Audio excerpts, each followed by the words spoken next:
नमस्कार, मैं अब्रारुल हक रहमानी। आप देख रहे हैं नेक्स्ट 9 न्यूज़। महाराष्ट्र में अब विस्तार मंत्रिमंडल का होना है। उसके बाद लगातार जो विपक्षी नेता हैं उनका भी सत्ता पक्ष के नेताओं से मिलना ये किस ओर इशारा करता है। जी हाँ, बड़ी खबर सूत्रों के हवाले से आ रही है कि अजीत पवार जो है देवेंद्र फडणवीस से मिलने गए हैं। देवेंद्र फडणवीस से मिलना इस वक्त जबकि मंत्रिमंडल का विस्तार हो रहा है और उसी एमवीए गठबंधन की सरकार को तोड़ करके आज एकनाथ शिंदे ने सरकार बनाई और उसी की वजह से अब विस्तार होना है मंत्रिमंडल का। लेकिन अजीत पवार की जो शख्सियत रही है वो लगातार घेरों में रही है, क्योंकि अजीत पवार जिस तरीके से अलट पलट कर राजनीति करने वाले व्यक्ति हैं तो उन पर भरोसा किया जाना जो है शरद पवार के लिए भी मुश्किल हो जाता है।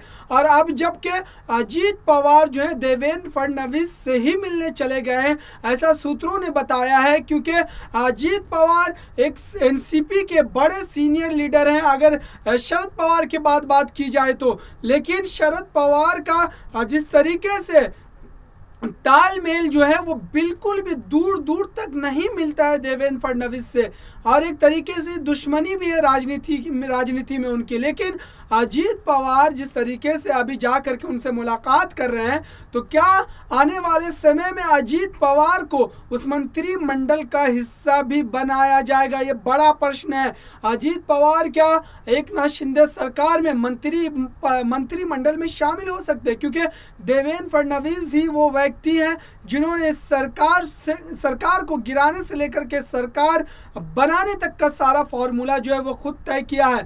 और सरकार बनने के बाद भी वो लगातार विपक्ष के अलग अलग नेताओं से मुलाकात कर रहे हैं।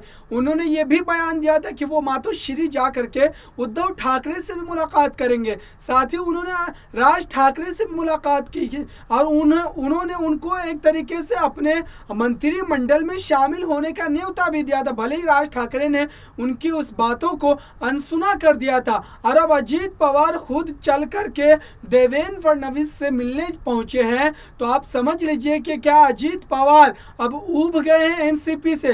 क्या अजीत पवार को यह समझ में आ गया है कि एनसीपी का दोबारा से सत्ता में फिर से काबिज होना उसमें बहुत समय लगेगा और राजनीति में नफ़े की राजनीति करना जो है वो ज़्यादा बेहतर होता है। और इसी मानसिकता के तहत हो सकता है कि अजीत पवार जो है देवेंद्र फडणवीस से मिलने पहुंचे हैं। तमाम कयास आराई जो है वो लगातार मंत्रिमंडल विस्तार को लेकर के हो रही है और इस बीच एनसीपी के एक बड़े और उसके बाद में कहूँ तो एमवीए गठबंधन के एक बड़े नेता के नाते उनसे मिलना ये बड़ी बात को दर्शा रहा है और इसके पीछे कोई बड़ा खेल भी हो सकता है।